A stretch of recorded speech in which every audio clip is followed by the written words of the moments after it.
Baik, Bismillahirrahmanirrahim. Assalamualaikum warahmatullahi wabarakatuh. Waalaikumsalam warahmatullahi wabarakatuh.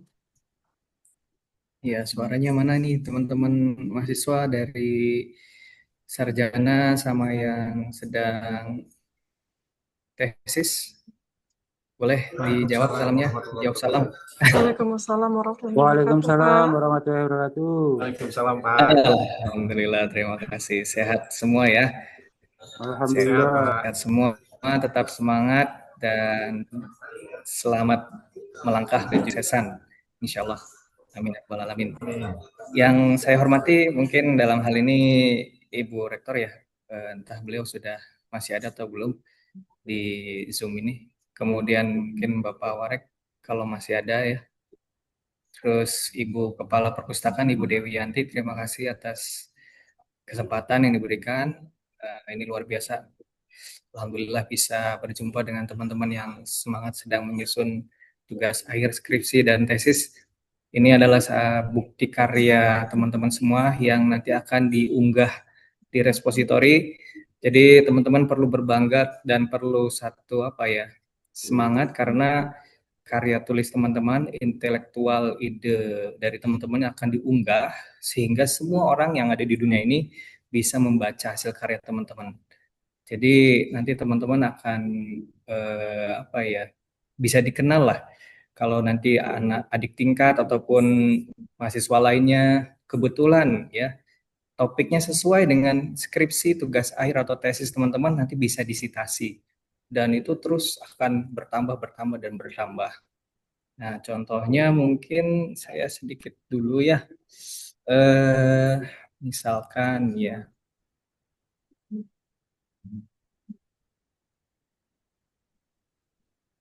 Pertama kita bersyukur alhamdulillah pada Allah Subhanahu wa taala ya sudah mempertemukan kita semua di dalam uh, media daring ini Zoom dan kemudian salam harus kita curahkan pada baginda Nabi Muhammad SAW. Allahumma sholli wa sallim wa barik alaihi Muhammad wa ala ali Muhammad. Nah, teman-teman semua, ini slide-nya sudah berganti ke Google Scholar belum? Sudah, Pak. Oh, sudah ya. Nah, Sudah. di sini ini punya saya tapi kok jadi bahasa Jepang ya atau bahasa Korea ini. Nggak tahu ini settingannya. Nah, di sini ada 26 ya. Teman-teman bisa lihat Model of Religious Culture, Education and Humanity ini 26. Nah, ini sebenarnya sitasi teman-teman. Kemudian efektivitas penerapan metode Qissatul Al-Quran ini 17. Maksudnya apa ini teman-teman? Ini sebetulnya tulisan saya yang dibaca dan disitasi oleh orang lain, oleh peneliti lain atau penulis lain gitu. Sehingga nanti ini bisa terus meningkat, meningkat, meningkat. Kalau teman-teman tahu buku metode penelitian kayak Prof. Sugiono ya, itu citasinya udah ribuan, banyak sekali, mungkin udah ratus ribuan kali ya. Nah, nanti teman-teman bisa seperti ini gitu. Jadi ini menunjukkan kredibilitas teman-teman, tidak sekedar mahasiswa, tapi teman-teman adalah ilmuwan ya. Jadi harapannya betul-betul nanti diunggah di repositori.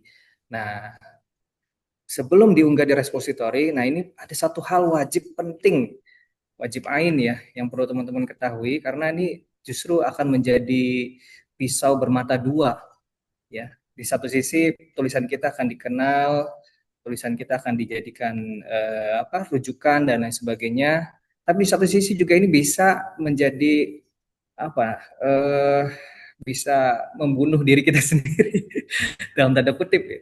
Kenapa? Karena ketika yang kita upload ternyata isinya itu plagiat, ini sangat berbahaya teman-teman sekalian. Nah, oleh karena itu saya mungkin mau share satu video dulu ya, satu menitan aja. Ini penting buat kita semua ya. Jadi saya izin mau share satu video satu menitan. Mudah-mudahan ini bisa di share tadi. Share, new share. Mana videonya ya? Saya udah lama nggak pakai Zoom jadi agak agak ini ya, agak cara-caranya agak susah itu. Biasanya pakai Google Meet. Kelihatan nggak ada video muncul? Belum ya? Belum terlihat, Pak. Belum terlihat ya. Ini sebenarnya kasus viral ya, kasus viral yang terjadi di Indonesia dan ini perlu kita ketahui bersama eh, dan kita perlu berhati-hati gitu. Sebentar, bimbingan teknis. Ah, ini dia. Bentar ya. Alhamdulillah.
Oke, tadi udah muncul ya videonya?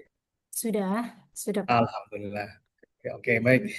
Jadi itu salah satu kasus teman-teman semua. Jadi luar biasa sebetulnya plagiarisme itu menjakiti di kalangan akademik ya. Bahkan di beberapa kampus itu ada yang mohon izin ya, mohon maaf, rektor melakukan plagiat, kemudian akhirnya dicopot, kemudian ada juga gelar profesornya dicabut dan lain sebagainya, macam-macam lah.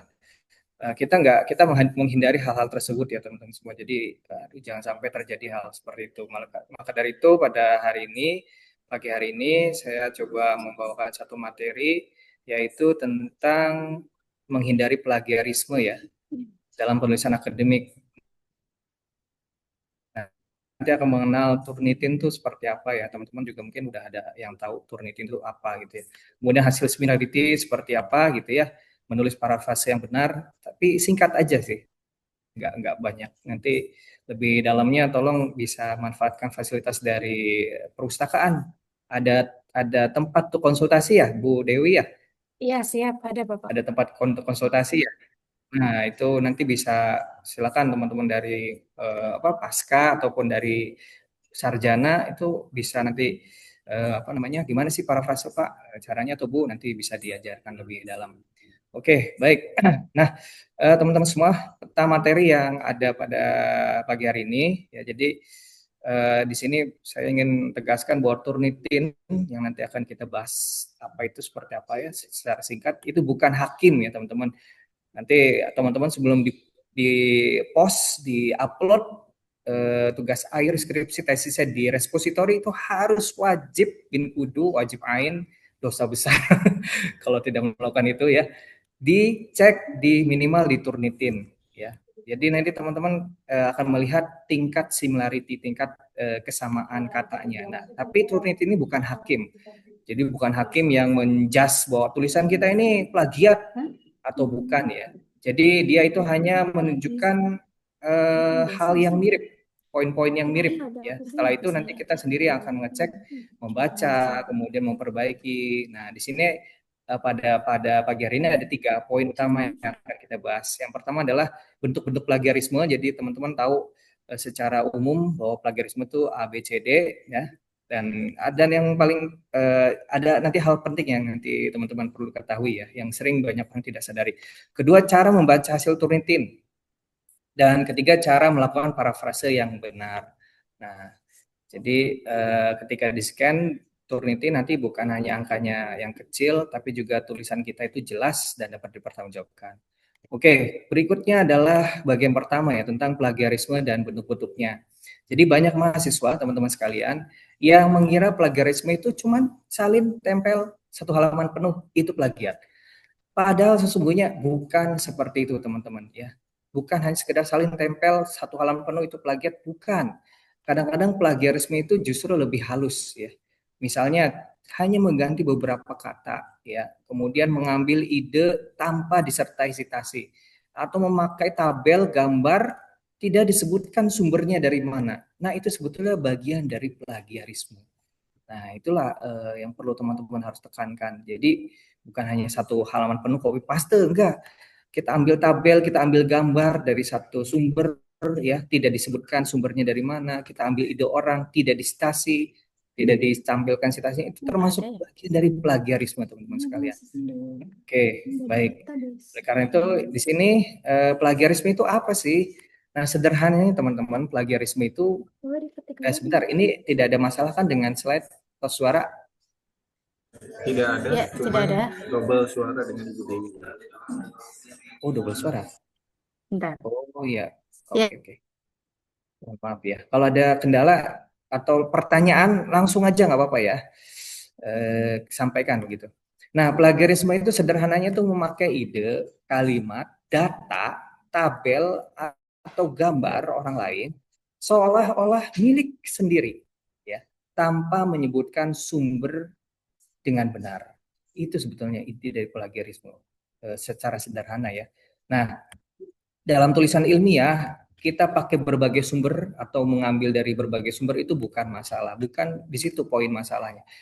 Bahkan sebetulnya kita memasukkan sumber itu sangat wajib, penting, dan itu menunjukkan kualitas dari tulisan kita. Tapi ini sebenarnya adalah masalah integritas, jadi bukan masalah teknis.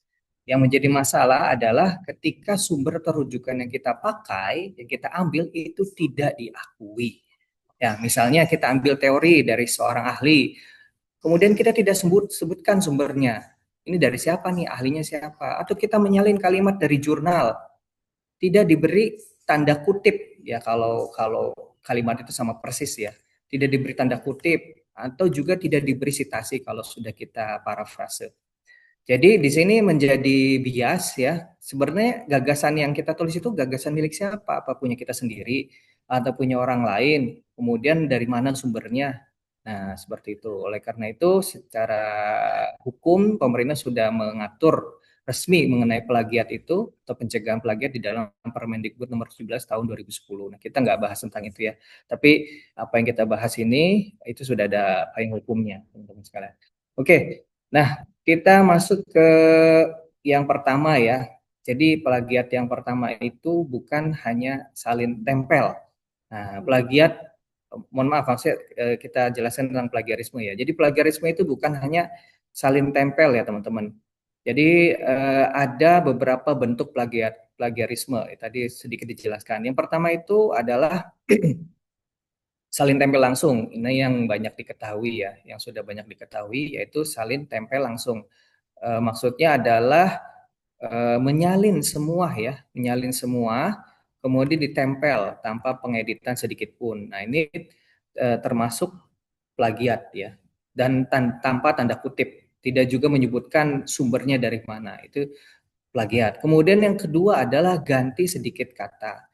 Nah, ini seringkali dianggap aman, cuman ganti sedikit-sedikit, aman lah, nggak akan plagiat. Padahal itu belum tentu ya teman-teman. Jadi kalau susunan kalimatnya itu masih sama, ya susunan kalimatnya itu masih sama, ini disebut dengan page rating. Page rating, ya itu belum dikatakan sebagai bentuk parafrase yang baik. Ya, jadi ini juga termasuk bagian dari plagiat. Ketiga, ini ambil ide tanpa sumber. Jadi kita ambil ide dari ahli siapa, dari jurnal, dari buku siapa, pendapat orang ya. Kita ambil tuh, kita udah parafrase, udah pakai kalimat sendiri. Tapi kita nggak nyebutkan citasinya, tidak disampaikan citasinya, tidak menyebutkan sumbernya dari mana. Ini juga bagian dari plagiat, ya teman-teman. Bagian dari plagiat. Kemudian yang keempat, ini sering terjadi juga, yaitu mengambil tabel, gambar, bagan, atau instrumen yang tidak disertai sumber. Nah, ini termasuk masalah akademik ya teman-teman, juga plagiat juga. Dan terakhir adalah mengulangi karya sendiri. Nah, ini juga eh, apa bagian dari plagiat adalah self plagiarism. Jadi tulisan kita sudah dimuat, sudah dipublish, sudah di share secara online, apalagi sudah di share secara online ya. Kemudian kita pakai lagi tuh tulisan itu di tulisan kita yang baru. Nah, itu namanya self plagiarism. Jadi memakai ulang tulisan lama, kemudian tidak disebutkan keterangannya, ya, tidak ada keterangan atau penjelasan. Jadi betul-betul sama persis dan tidak ada keterangan atau penjelasan. Padahal itu punya kita sendiri ya, tapi tetap aja itu dianggap sebagai plagiat teman-teman semua. Jadi plagiarisme itu bukan soal kalimat yang sama, tetapi juga soal ide, data, struktur ya, yang atau sumber yang kita cantumkan dalam tulisan kita, tapi tidak kita muat dari mana asalnya, itu adalah bagian dari plagiat. Baik. Nah, kemudian ini slide selanjutnya apa namanya? Nah, kita ini ada kuis ya, kuis singkat aja. Kuis singkat. Jadi teman-teman nggak usah takut salah, nanti boleh bisa jawab lewat suara atau lewat chat ya, atau gimana baiknya. Mungkin lewat suara kali ya. Nah, ini ada 4 kasus, sorry, ada 4 kasus. Nah, kira-kira tanggapan teman-teman itu seperti apa ya? Jadi jawabannya sih ini hanya 2 sih, wajar atau bermasalah aja. Ya, jawabannya hanya 2, wajar atau bermasalah dari 4 kasus ini. Nah, kasus yang pertama atau situasi pertama ya, similarity ketika dihasilkan oleh Turnitin itu 22%, ya, kemudian warnanya hijau. Tetapi ada 15% itu berasal dari satu artikel yang disalin hampir utuh ya, hampir utuh. Ya, misalnya di bagian kajian teori. Nah, menurut teman-teman ini wajar atau bermasalah? Ayo, bisa jawab, wajar atau bermasalah? Jangan tahu salah ya, untuk situasi pertama ini. Wajar Masalah. atau bermasalah? Bermasalah, oke kita lihat jawabannya. Ya, betul bermasalah ya. Kenapa? Karena sebetulnya angka kecil walaupun di situ hanya 22% itu masih bisa menipu, teman-teman. Ya, jadi di situ ada 15% berasal dari satu sumber yang hampir utuh, ini bisa menjadi sebuah masalah dan bisa mengindikasikan plagiat ya. Ya, sekali lagi Turnitin itu tidak menghakimi bahwa itu plagiat atau tidak, tapi dari hasil scan Turnitin itu sama 15% yang dari satu artikel penuh itu bisa mengindikasikan ke arah plagiat ya. Oke. Baik, sekarang kita terima kasih tadi siapa yang jawab? Alfa, Pak. Siapa? Saya Yang Pak. jawab Alfa, siapa? Pak. Oh, luar biasa tuh. Coba bentar. Baik, sekarang situasi kedua. Situasi kedua ini daftar pusaka terbaca mirip ya teman-teman dengan skripsi orang lain karena format penulisannya penulisan referensinya itu memang sama. Nah, kira-kira itu wajar atau bermasalah? Wajar. Masalah. Wajar ya. Bermasalah. Wajar.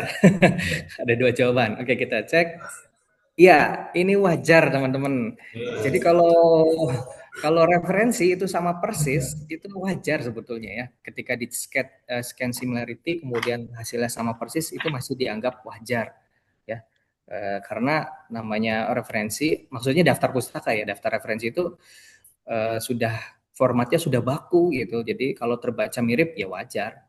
Seperti itu. Oke. Bagus. Jadi siapa yang jawab wajar ya? Kalau bisa jawab Kalau bisa jawab, sebutkan nama dulu, baru jawab ya. Sebutkan nama baru jawab. Biar tahu siapa. Oke. Baik, kemudian ini situasi ketiga. Kalimat sumber diganti beberapa kata aja ya. Misalkan siswa nih biasanya PJKR. PJKR ada kan yang hadir di sini? Ya, misalkan siswa ini diganti menjadi peserta didik. Kan biasanya PJKR ke sekolah ya. Tetapi susunan kalimatnya tetap sama. Nah, apakah itu wajar atau bermasalah?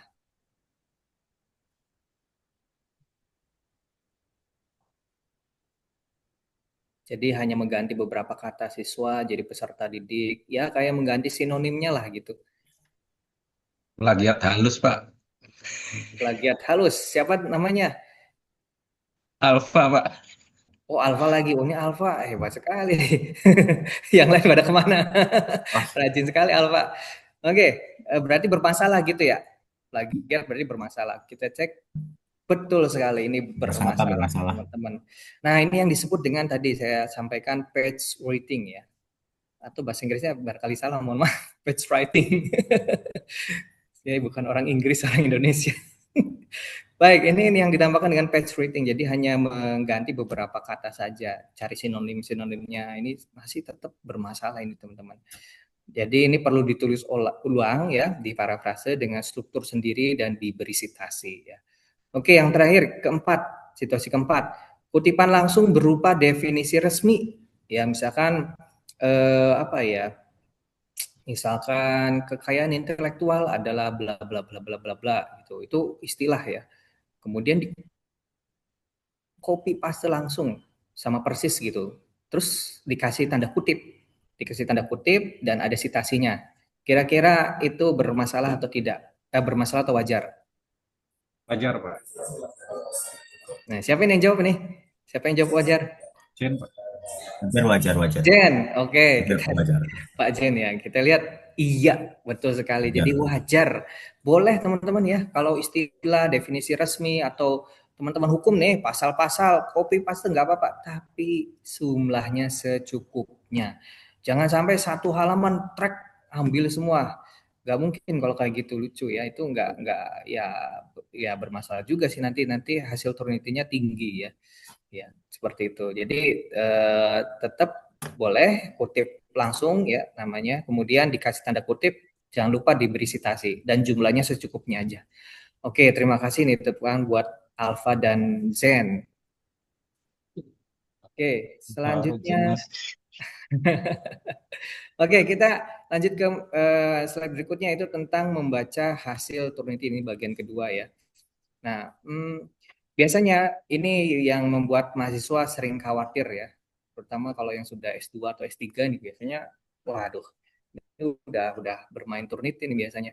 Nah, kemudian ketika kita lihat misalkan hasil Turnitin angkanya itu 20%, 30%, 40%, ada yang sampai 90% ya. Waduh, itu kadang-kadang angka-angka tersebut membuat khawatir. Tapi sebetulnya angka dan warna nanti yang ada di hasil scan Turnitin itu sebetulnya hanya rambu awal aja sih. Ya, jadi sekali lagi itu bukan menghakimi bahwa tulisan itu plagiat, bukan. Nah, yang lebih penting adalah membaca bagian mana yang mirip. Nah, yang ditunjukkan oleh Turnitin itu mana bagian yang mirip, mirip dengan sumber dari mana. Kemudian apakah kemiripan itu tadi kita bahas wajar atau perlu diperbaiki. Baik. Nah, teman-teman sekalian, jadi ini jangan salah paham ya, jangan miskomunikasi, jangan baper, baper. Jadi similarity itu tidak sama dengan plagiarisme. Sekali lagi, similarity itu tidak sama dengan plagiarisme. Similarity ini hanya menunjukkan kemiripan teks ya. Sedangkan plagiarisme itu berkaitan dengan cara kita memakai sumber secara jujur atau tidak ya. Nah, Turnitin ini adalah alat pencocokan teks saja, jadi bukan hakim. Turnitin membandingkan tulisan kita dengan tulisan sumber dari lain ya. Kemudian melihat mana bagian yang mirip. Nah, itu Turnitin. Kalau plagiat atau plagiarisme itu persoalannya itu bagaimana kita memakai sumber tersebut. Apakah kita jujur? Apakah kita memberikan citasi atau kutipan langsung atau tidak? Apakah daftar pustaka itu sudah sesuai dan seterusnya. Jadi, nah dalam Turnitin ini ada beberapa warna. Nanti hasil scan Turnitin ini punya beberapa warna, teman-teman. Jadi ada warna biru. Nah, warna biru ini tidak ada teks yang cocok, artinya aman gitulah. Hasil kemiripannya itu tidak tidak ada teks yang cocok dengan sumber yang di scan itu. Kemudian ada juga yang warna hijau, kemiripannya rendah. Ya, jadi hanya ada beberapa kata, 2 atau 3 kata yang atau mungkin beberapa kata yang mirip dengan teks orang lain gitu. Kemudian ada yang kuning. Ini sekitar 25 sampai 49% itu mirip gitu. Nah, kita perlu lihat sumbernya dari mana ini. Tulisan kita mirip warna kuning, sumbernya dari mana kita perlu cek. Kemudian ada juga yang warna oranye. Nah, ini harus serius kita lihat. Sekitar 50 sampai 74% itu kata-katanya mirip gitu. dan kita perlu serius, ini harus benar-benar harus diparafrase. Dan yang merah ini sama persis ya, sekitar 75 sampai 100%. Harus dicek dengan teliti, dibaca dengan tepat. Ya, tulisan kita ini sama dengan tulisan sumber orang, warnanya merah, ini sama persis nih, mirip banget. Oke, tapi di sini saya perlu tegaskan bahwa eh, warna itu bukan vonis ya. Itu hanya sekedar rambu aja, rambu-rambu awal. Jadi hijau, walaupun warnanya hijau itu belum tentu aman, teman-teman. Kuning juga belum tentu salah, atau lain sebagainya ya. Baik, lanjut. Nah, oke, sekarang kita lihat ini salah satu contoh hasil Turnitin ya. Sebenarnya kompleks ya hasil Turnitin. Saya nanti akan tunjukkan ya. Tapi ini gambaran besarnya nanti akan ada seperti ini.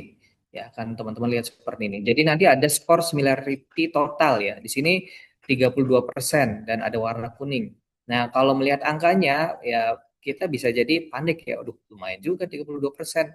Apalagi dosen yang mau publish gitu ya. Aduh, ini lumayan juga 32% gitu.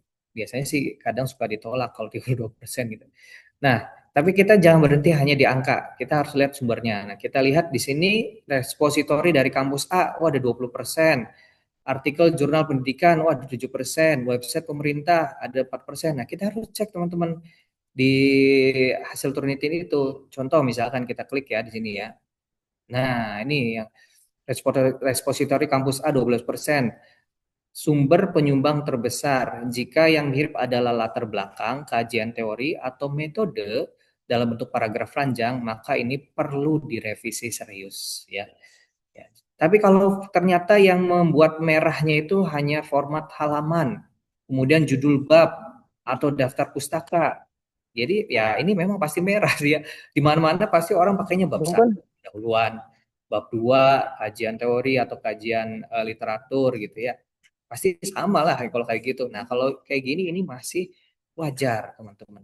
Sewajar kalau kayak gini. Tapi kalau yang ternyata merahnya itu adalah di kalimat latar belakang atau diisi kajian teori dan metode, ini harus kita parafrase dengan serius. Oke, kemudian yang 7% dari artikel jurnal pendidikan, kita buka teksnya. Kalau misalkan berupa kutipan langsung, nah kutipan langsung ya, jadi ada tanda kutip, kemudian kita sitasi, ada sumber dari mana, ini masih bisa diterima teman-teman. Selama tidak berlebihan, jadi wajar. Nggak apa-apa kalau kita sudah dikasih tanda kutip, kemudian kita kasih sumbernya, penulisnya siapa, tahun berapa, itu masih boleh lah. Tapi gunakan secukupnya, jangan berlebihan, jangan isinya semua itu dalam tesis, dalam skripsi atau tugas akhir kita. Nah, kalau misalkan kalimatnya sama tanpa tanda kutip, kemudian ini harus diparafrase, ya, atau juga harus dikutip dengan benar. Oke, kemudian misalkan dari website pemerintahan, nah biasanya ini mungkin ini teman-teman atau Bapak Ibu yang dari S2 ya, mungkin banyak yang kerja di pemerintahan, ya data-data dari pemerintahan. Nah ini seringkali wajar ya, bila berisi nama program. Programnya apa yang sekarang sedang viral, MBG gitu ya.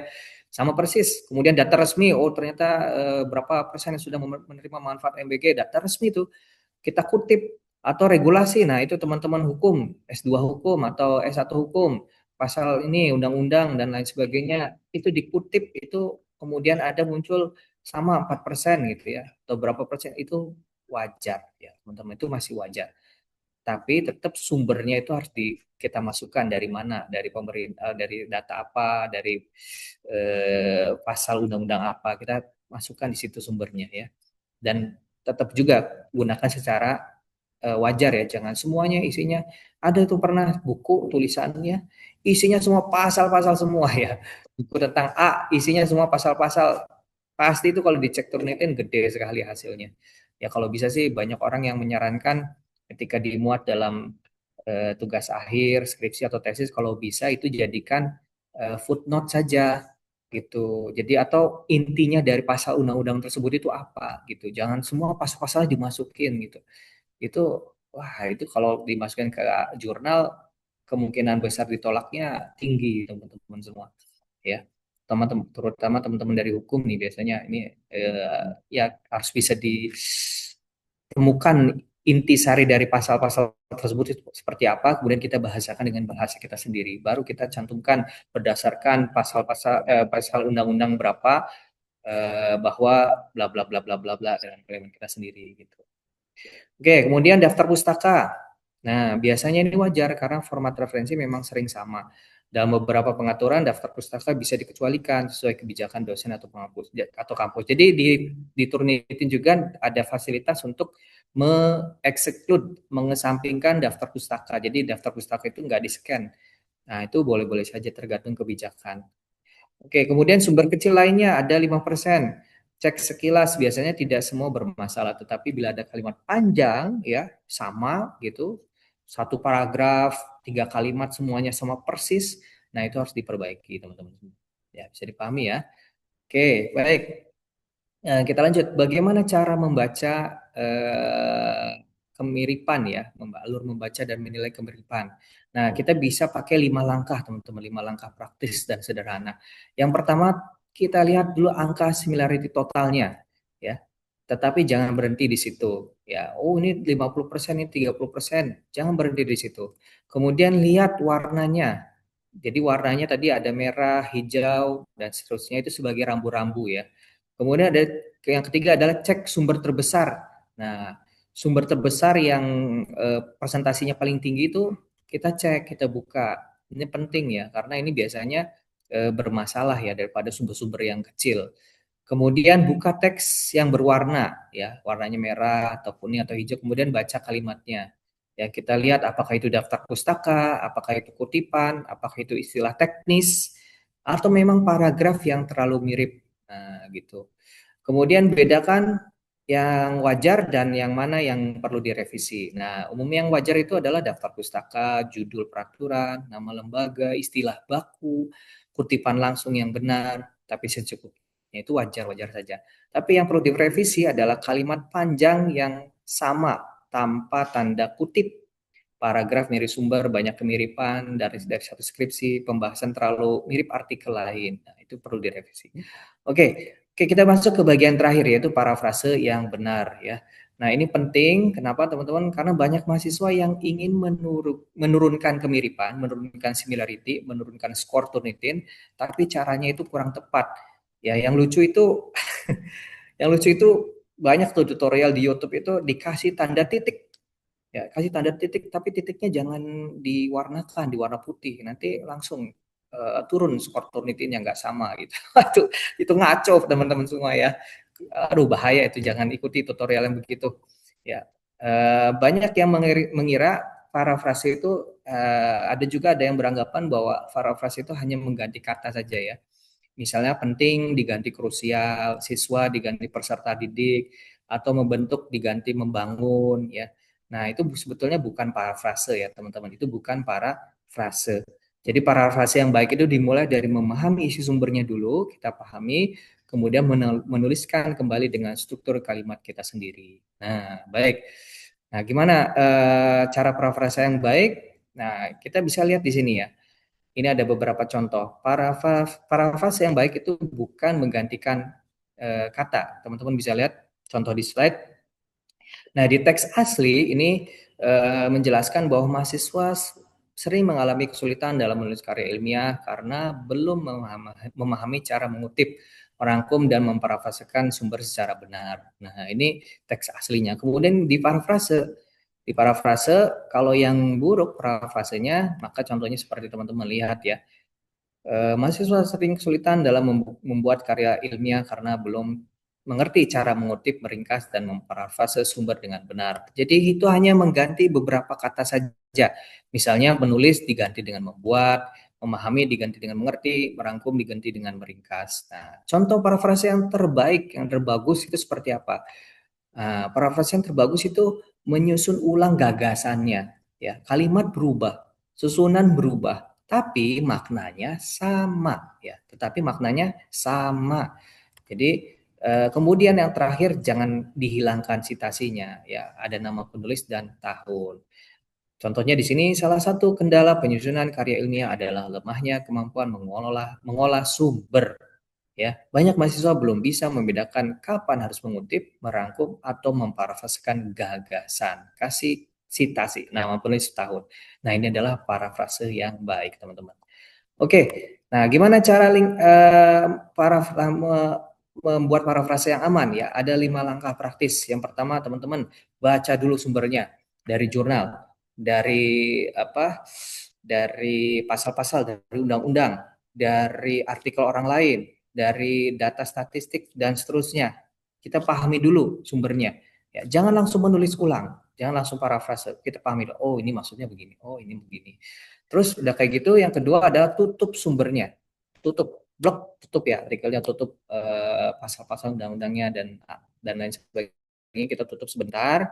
Nah, kita ini membantu untuk untuk agar kita tidak meniru susunan kalimat aslinya. Jadi sumbernya kita tutup ya. Kemudian setelah itu baru tulis sendiri. Nah, disinilah mulai parafrasenya, tulis sendiri dengan bahasa sendiri ya. Tapi gunakanlah bahasa akademik yang wajar dan jelas. Karena kita nulis di karya tulis ilmiah ya, jadi gunakan bahasa yang akademik. Walaupun dengan bahasa sendiri, tapi gunakan bahasa yang akademik. Oke, kemudian yang keempat adalah bandingkan dengan sumber asli. Ya, kita bandingkan dengan sumber asli. Mana yang masih benar? Cek makna masih benar. Kemudian kalimat tidak terlalu mirip atau masih mirip atau bagaimana, kita cek, kita bandingkan. Nah, terakhir yang wajib dan tidak boleh kita lupakan adalah tambah sitasi ya. Masukkan penulisnya siapa dan tahunnya tahun berapa ya. Karena ini gagasan dari orang lain, dari sumber lain gitu. Jadi kutip langsung itu boleh digunakan ya untuk kasus tertentu, kutip langsung boleh digunakan selama itu misalkan berupa definisi resmi, kemudian isi regulasi atau kalimat yang sangat khas, itu boleh kita gunakan ya kutipan langsung. Kalau mau diparafrase ya biasanya itu bisa kita lakukan untuk menjelaskan teori atau merangkum penelitian atau menghubungkan beberapa sumber. Oke. Nah, ini teman-teman, ini hampir terakhir ya. Mudah-mudahan masih tetap bergabung ya.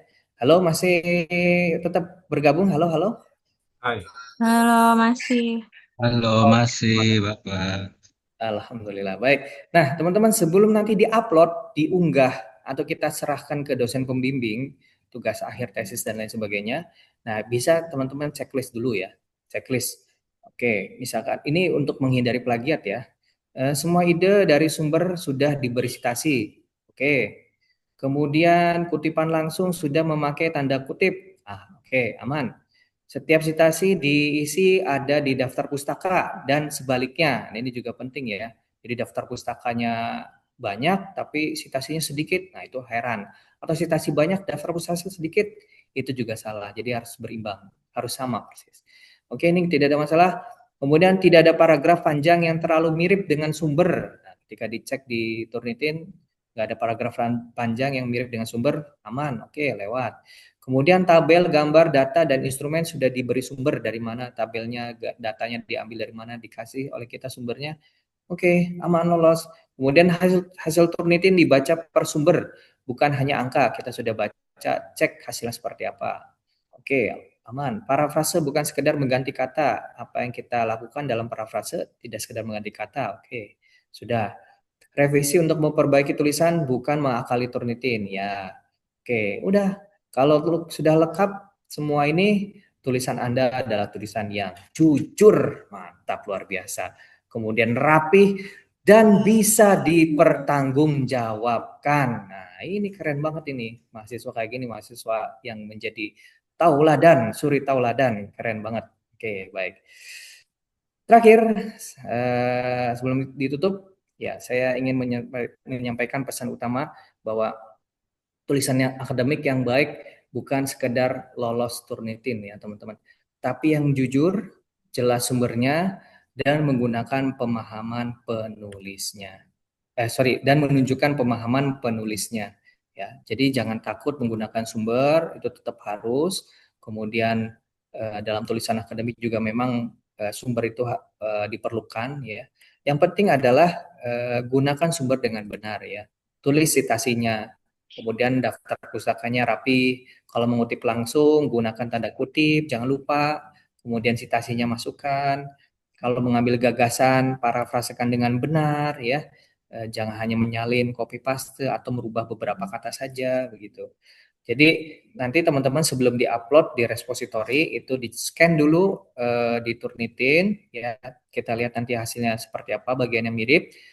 Tugas kita adalah membaca, mengecek, memahami, dan memperbaiki tulisan hasil Turnitin itu. Jadi jangan langsung kaget, jangan takut. Wah ini hasilnya gede, harus bagaimana? Nah, nggak usah takut, tenang-tenang saja ya. Mudah-mudahan nanti teman-teman lancar dan sukses. Ini salah satu contohnya ya teman-teman ya. Ini hasil Turnitin. Nah ini yang terbaru kayak gini modelnya. Nah ini hanya 7%, overall similarity kesamaannya 7%. Ada yang di sini teman-teman bisa lihat ada yang warna merah ya ini ya.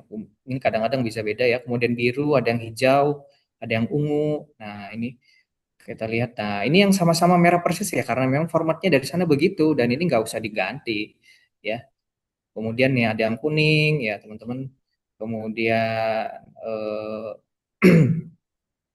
nah ini daftar pustaka kayaknya sudah settingan Turnitinnya sudah dihilangkan jadi nggak terdetek ya, nggak ke scan sengaja ini. Nah ini punya Pak Dekan Teknik ya. Nah ini hasil Turnitinnya kira-kira seperti ini teman-teman.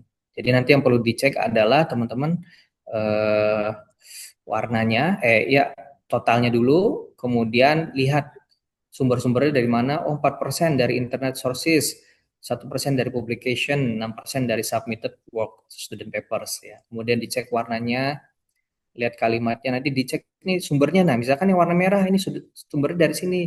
Nah, ini nanti bisa dicek ini. Universitas Teknikal Malaysia Melaka. Nah, kita buka, lihat, oh ini nggak sama persis, aman. Oke, nggak ada masalah. Atau memang kutipan langsung, oke berarti aman, nggak ada masalah. Atau daftar pustaka yang mirip persis, oke nggak ada masalah, wajar. Nah itu teman-teman sekalian yang bisa disampaikan. Saya kembalikan ke Ibu Dewi. Terima kasih. Mohon maaf atas segala kurangan. Saya kembalikan ke Ibu Dewi. Terima kasih.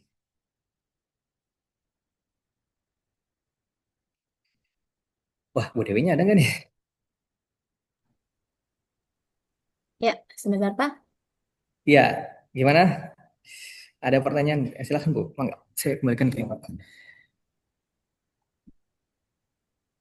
Mohon maaf tadi ada ini sedikit Pak. Ya, Iya, nggak gimana apa-apa. Pak Lutfi?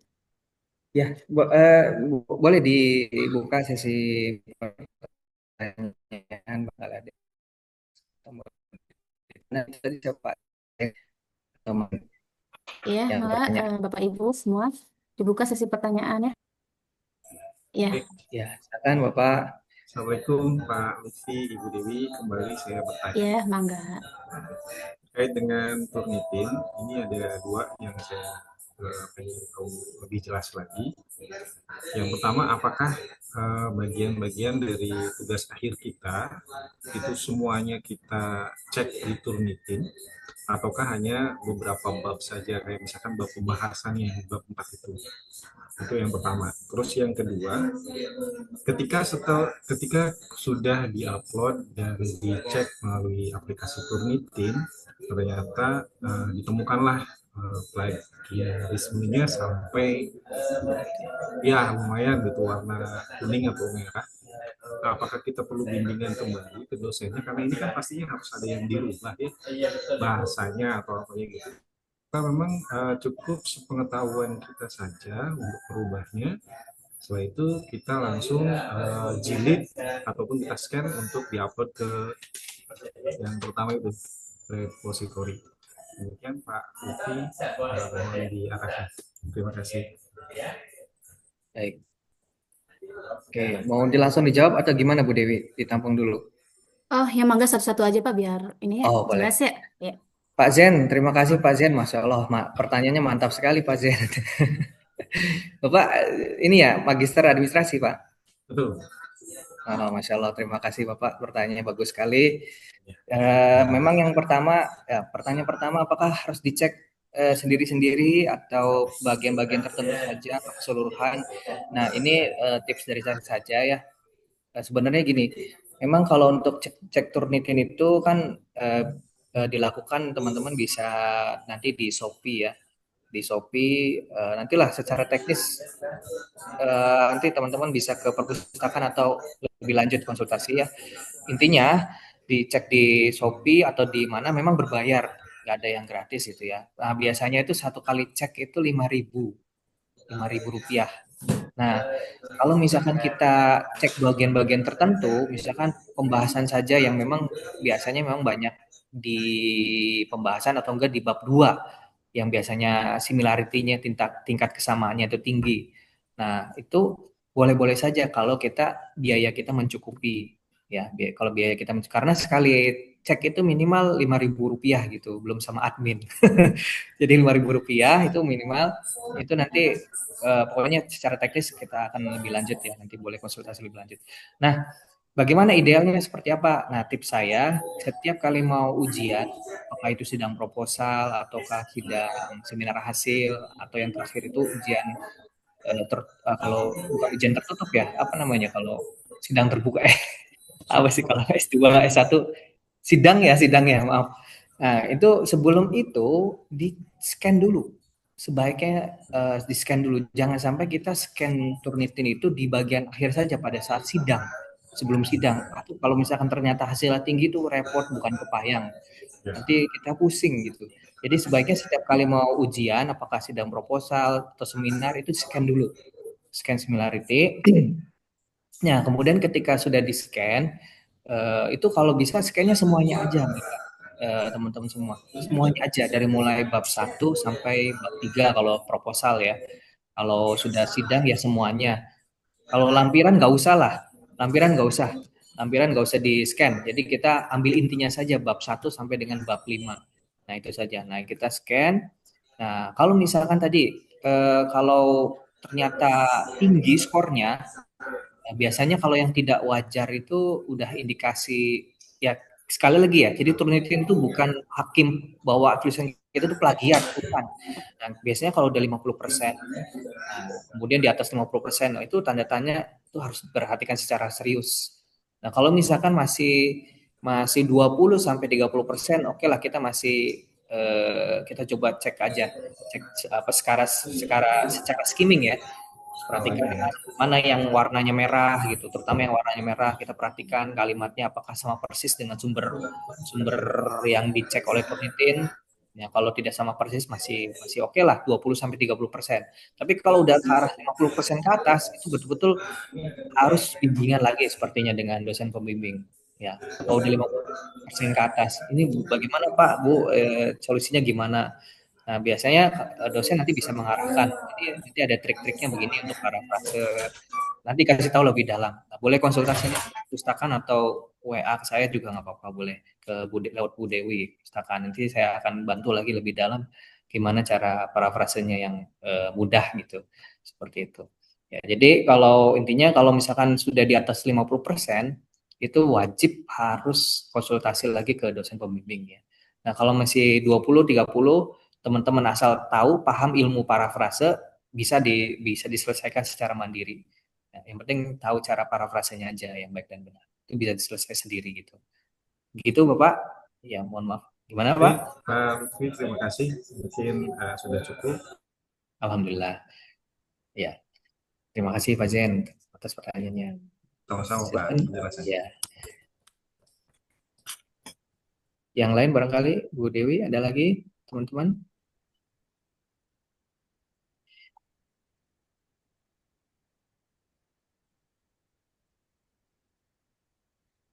Ya, Ada ya. 70-an ya, sekitar 70-an ya yang Iya. hadir di sini. Teman-teman dari Sarjana nih, silakan.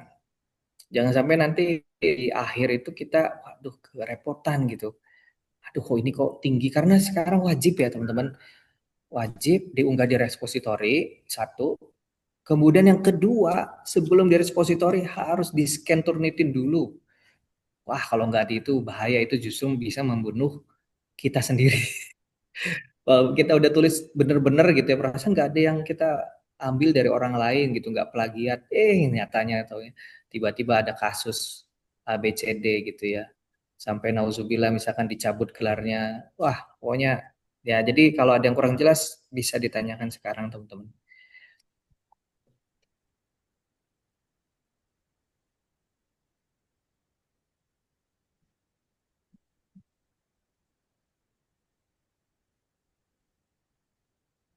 Enggak, barangkali ada yang masih mau bertanya, masih dibuka untuk sesi tanya jawab.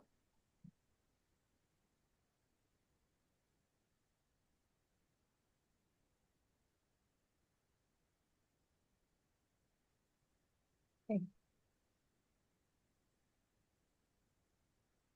Sepertinya sudah tidak ada Pak Lutfi. Oke, terima kasih. Mudah-mudahan udah jelas ya, nggak ada yang apa miskomunikasi. Oke, kalau sudah jelas, nanti lebih lanjut, silakan nanti hubungi perpustakaan untuk konsultasi lebih lanjut ya. Kita bukalah selama jam kerja kita bisa layani, insya Allah. Bisa secara daring ataupun luring ya. Itu saja. Baik, Bu Dewi, terima kasih banyak atas kesempatannya. Teman-teman semua juga Iya, terima kasih atas perhatiannya. Saya kembalikan ke Ibu Dewi. Assalamualaikum baik. warahmatullahi wabarakatuh. Waalaikumsalam warahmatullahi Waalaikumsalam wabarakatuh. warahmatullahi wabarakatuh. Baik, terima kasih kepada Pak Dr. Lutfi ya untuk ilmunya yang insya Allah sangat bermanfaat sekali ya untuk kita semua. Kemudian saya sampaikan ya bahwasanya perpustakaan itu sudah membuka layanan konsultasi riset. Bisa di follow Instagram perpustakaannya, bisa di ini bisa dilihat. Mangga bisa ditampilkan Pak Haikal.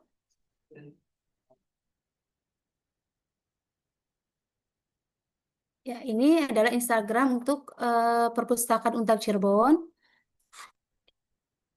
yang ada kaitannya dengan jenis layanan konsultasi riset. Kami sudah membukanya dan di sana nanti akan ada scan barcode ya. Dan untuk prosedurnya sendiri yaitu untuk mengisi Google Form ya, untuk mendaftar jadwal konselingnya nanti dipilih sesi keberapa, ada waktunya. Kemudian nanti kami ya petugas akan memberikan konfirmasi kepada ini ya untuk mengisi Google Form untuk memberikan konfirmasi bahwasanya jadwal nanti sudah ditentukan, kemudian baru bisa untuk konsultasi. Bisa untuk bimbingan cek plagiarisme untuk jenis layanannya ya, untuk bimbingan review literatur, bimbingan penulisan literatur, bimbingan analisis data, pengolahan data dan sebagainya. Nanti bisa, ini adalah nanti konselornya itu adalah Pak Dr. Lutfi dan juga bisa dengan pustakawan. Mangga Bapak Ibu bisa ya untuk follow Perpus Untak Cirebon Instagramnya. Nanti kami juga menyediakan jenis layanan konsultasi riset. Baik, terima kasih untuk semuanya ya peserta yang sudah hadir dan sudah bertanya pada kegiatan bimbingan teknis ini. Marilah kita tutup acara ini dengan membacakan hamdalah. Alhamdulillahirabbil alamin. Alhamdulillahirrahmanirrahim. Baik, Amin. kami pamit memohon undur diri. Mohon maaf atas segala kekurangan ya. Akhir kata, wassalamualaikum warahmatullahi wabarakatuh. Waalaikumsalam Waalaikumsalam Waalaikumsalam warahmatullahi warahmatullahi wabarakatuh. wabarakatuh. Terima kasih Pak Terima Lutfi, kasih Ibu Dewi. Terima Terima kasih, kasih. sama-sama. Izin lah ya.